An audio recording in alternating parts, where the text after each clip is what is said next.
Sejam todos muito bem-vindos. Estamos lendo nossa Bíblia todos os dias, ou melhor, todos os dias não, de segunda a sexta-feira lemos a Bíblia juntos e meditamos um pouco a respeito do texto, e eu te convido para ler hoje em segundo livro dos Reis, capítulo 20. Vamos iniciar no verso de número 12, terminando a história de Ezequias. Sim, essa é a parte final, capítulo 20 termina a história dele.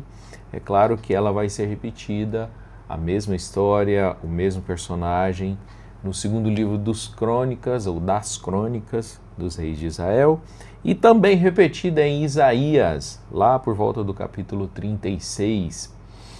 Em Crônicas é por volta do capítulo 30, 32, por aí assim. Vamos, além da leitura, buscar a bênção de Deus com a leitura, pois a leitura por si só já abençoa o nosso coração, a leitura da Bíblia, mas a gente também medita alguma coisa, faz alguma comparação ou algum comentário de ordem natural e histórica. Vamos lá? 20, verso 12. Naquele tempo enviou Berodaque-Baladã, filho de Baladã, rei de Babilônia, cartas e um presente a Ezequias, porque ouvira que Ezequias tinha estado doente. E Ezequias lhe deu ouvidos e lhe mostrou toda a casa de seu tesouro, e prata e ouro, as especiarias e os melhores ungüentos, e a sua casa de armas, e tudo quanto se achou nos seus tesouros, coisa nenhuma houve que não lhe mostrasse, nem em sua casa, nem em todo o seu domínio. Então o profeta Isaías veio ao rei Ezequias e lhe disse: Que disseram aqueles homens, e de onde vieram a ti? Disse Ezequias: Vieram de um país muito remoto, de Babilônia. E disse ele: Que viram em tua casa? E disse Ezequias: Tudo quanto há em minha casa viram. Coisa nenhuma há nos meus tesouros que eu não lhe mostrasse. Então disse Isaías a Ezequias: Ouve a palavra do Senhor. Eis que vem dias em que tudo quanto houver em tua casa, e o que entesouraram teus pais até o dia de hoje, será levado à Babilônia. Não ficará coisa alguma, disse o Senhor. E ainda até de teus filhos, que procederem de ti e que tu gerares, tomarão para que sejam eunucos no paço do rei na Babilônia. Então disse Ezequias a Isaías: Boa é a palavra do Senhor que disseste. Disse mais: E não haverá, pois, em meus dias paz e verdade? Ora, o mais dos atos de Ezequias e todo o seu poder, e como fez a piscina, o aqueduto, e como fez vir a água à cidade, porventura não está escrito no livro das Crônicas dos Reis de Judá? E Ezequias dormiu com seus pais, e Manassés, seu filho, reinou em seu lugar. Terminamos então a leitura do capítulo 20. Com o capítulo termina também a história de Ezequias, um dos reis mais nobres que Israel já teve e o mais certo diante de Deus em Judá. Claro que nós estamos tirando aqui Davi, mas Davi também reinou, foi sobre Judá e Israel, quando tudo estava unificado. Agora, depois da nação dividida, o melhor rei, aos olhos de Deus, foi Ezequias. E assim termina a história dele, contando essa última etapa da sua vida, falando do episódio com a Babilônia, ou com os mensageiros da Babilônia. Voltemos então ao comentário dos inícios do verso aqui, para a gente rever algumas coisas que estão escritas aqui que podem passar. Uma das coisas que está escrita aqui é sobre o seu estado de enfermidade. Ele estava doente, e aquela doença dele, que está no começo do capítulo 20, e ele foi curado com uma passa de figos depois da palavra de Deus. E lemos isso até na mensagem, os comentários a respeito. E essa notícia certamente foi uma enfermidade muito evidente para o reino inteiro, inclusive até no estrangeiro e muito longe, que era a cidade da Babilônia. Babilônia era um pedaço da Assíria. A Assíria é o país de Senaqueribe, o qual Ezequias teve um episódio, uma história no capítulo anterior, no capítulo 19. Babilônia fazia parte da Assíria, mas a Babilônia tinha se rebelado contra Senaqueribe e tinha conseguido sua independência. Então era, vamos dizer, uma emancipação da Assíria. Um país muito distante, e eu vou lhes dizer, arqui-inimigo do povo de Deus. Aqui eles aparecem vindo fazer visita para Ezequias, uma visita cordial. E nessa visita cordial eles trouxeram um presente. E é claro que aí a visita em si já era um sinal de amizade. Mas, como eu disse para vocês no começo, e já repetimos também de outras vezes, é que essa história ela é repetida em Crônicas, em Isaías. E quando a gente chega em Isaías, um dos maiores inimigos mencionados por Isaías em várias etapas até chegar no Apocalipse é justamente a Babilônia. Então, não só no Apocalipse ou no restante da história, depois que eles se tornaram escravos da Babilônia, mas no tempo de Isaías, a Babilônia já era um inimigo. Então, a gente não tem assim todas as informações para entender por que eles naquele estado, naquela época, nessa história, eles foram fazer uma visita cordial. E Ezequias aceitou a visita. E a pior parte, recebeu o presente. E pior ainda, mostrou todas as suas particularidades, todas as coisas da sua casa, todos os tesouros do seu reino, o que eles produziam, os ungüentos. Eram produtos exclusivos, produzidos ali em Jerusalém e em Judá.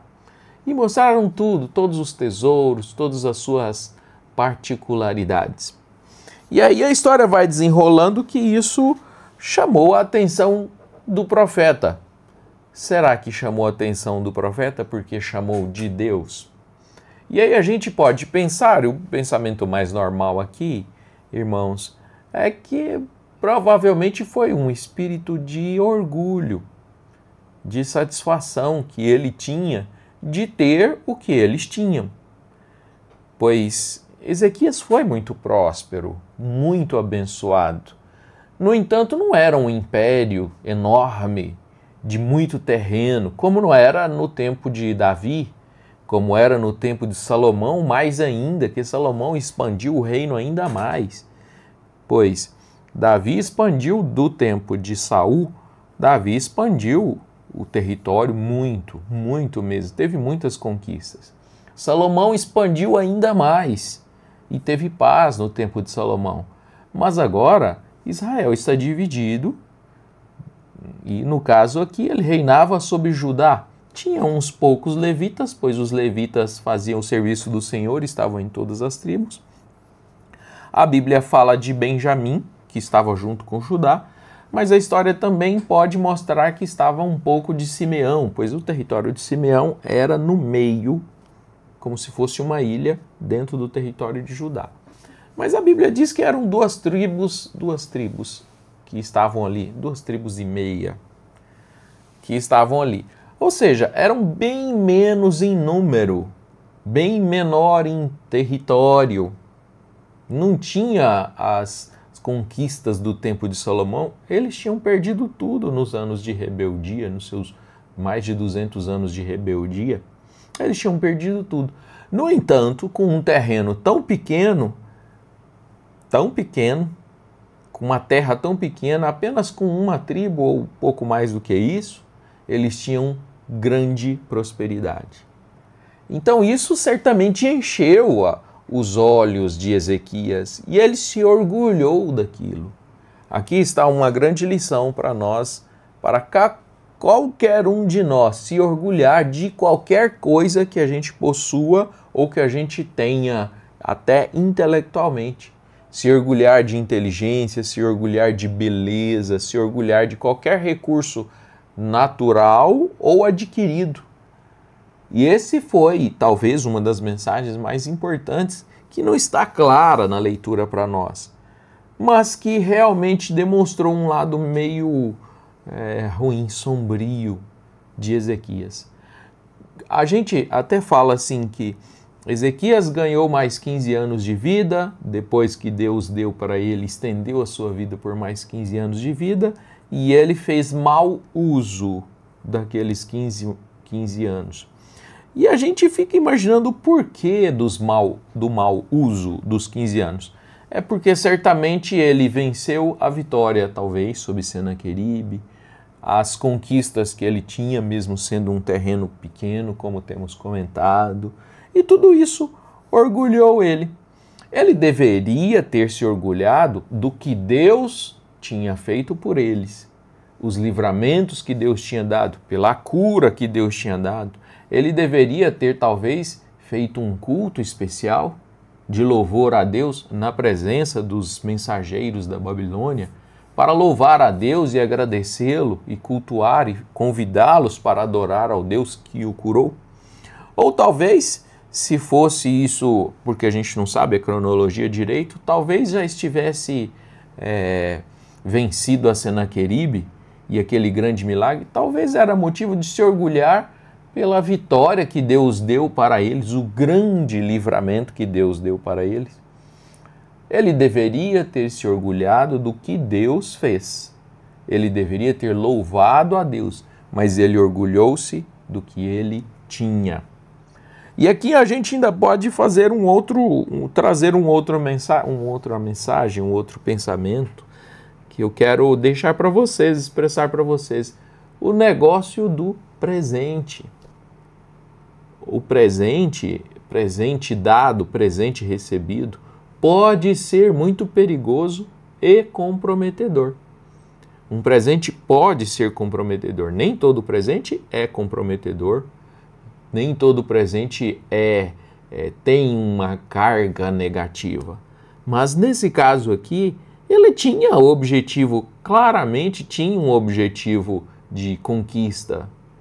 Claro que normalmente o presente tem um objetivo de apreço, demonstrar respeito, demonstrar carinho. O presente significa isso, de demonstrar consideração para com a pessoa que você vai dar presente ou de quem você recebeu o presente.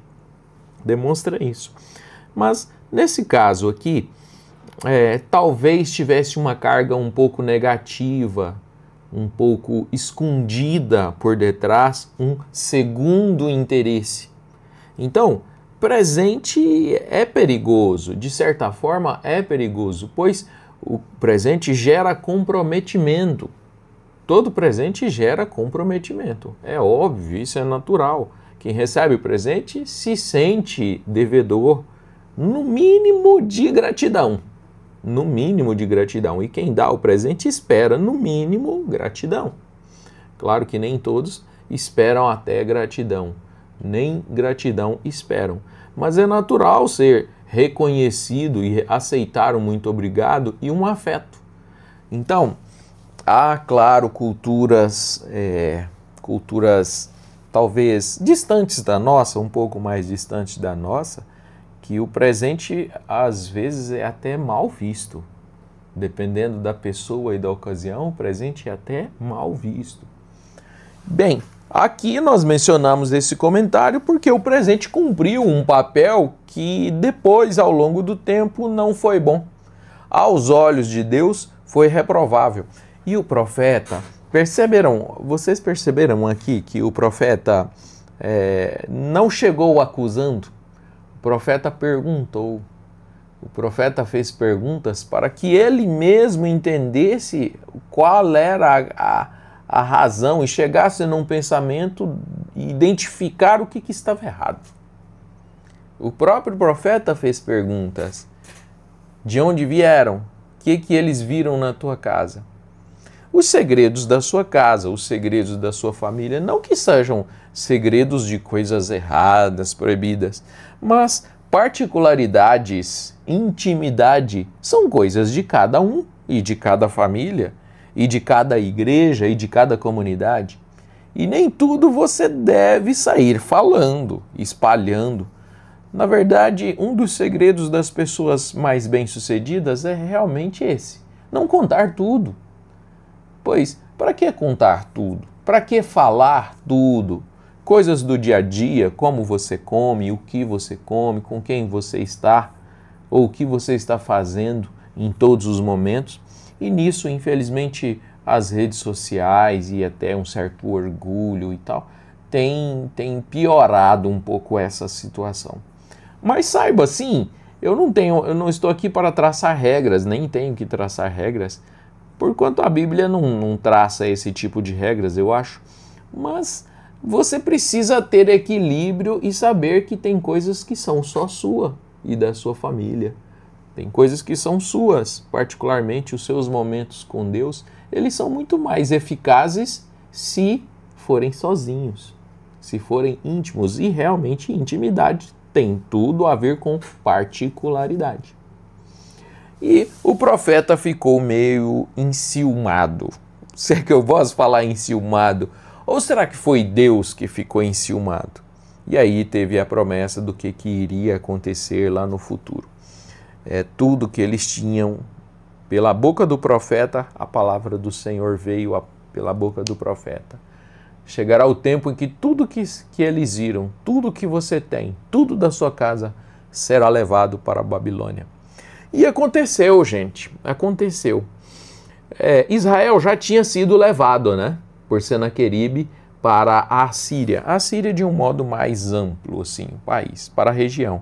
E Judá foi levado para a Babilônia. Isso aconteceu 100 anos depois desse acontecimento. Demorou 100 anos, ainda demorou. E quando a Bíblia disse assim que seus filhos seriam levados, seriam filhos, netos, bisnetos, que viriam lá na frente a sua prosperidade. Filhos é nesse sentido. Seriam levados e todos deportados, o que ocorreu.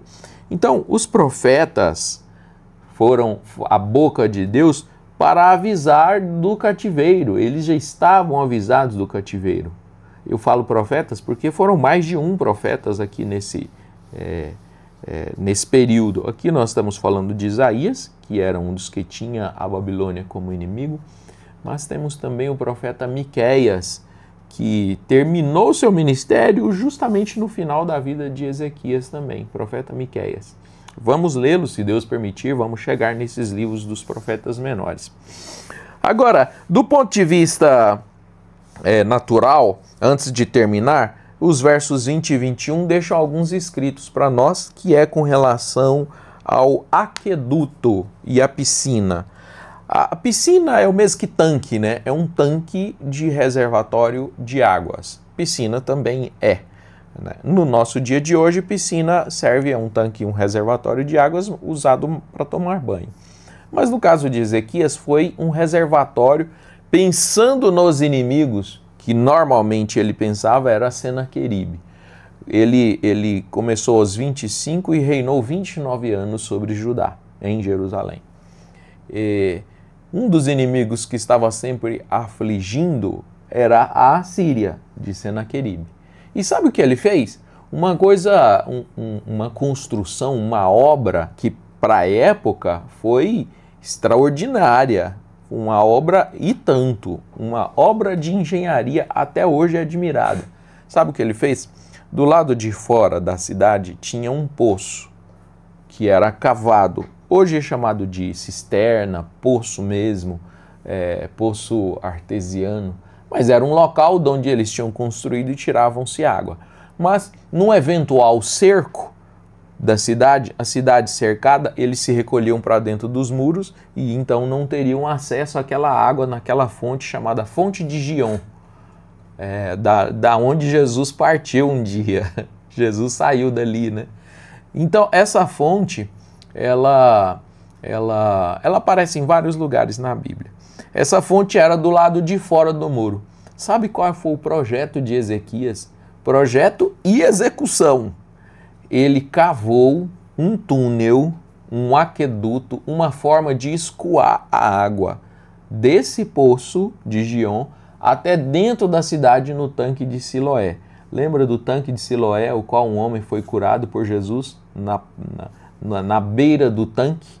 E outros, né? Vários milagres foram naquela região. Né? O cego que se lavou no tanque de Siloé. Eu acho que é aí que se menciona o nome Siloé. Pois bem, a água que tinha no tanque de Siloé foi aumentada, pois ele traçou um aqueduto, uma linha de transferência de água da fonte do lado de fora. Ele tampou o poço, selou por cima, vamos dizer assim, escondeu a saída da água por baixo, por mais ou menos, aí varia as informações de distância, de 400 a 600 metros na rocha. E até nos dias de hoje, quem vai visitar Israel se admira do tamanho da obra, rocha pura.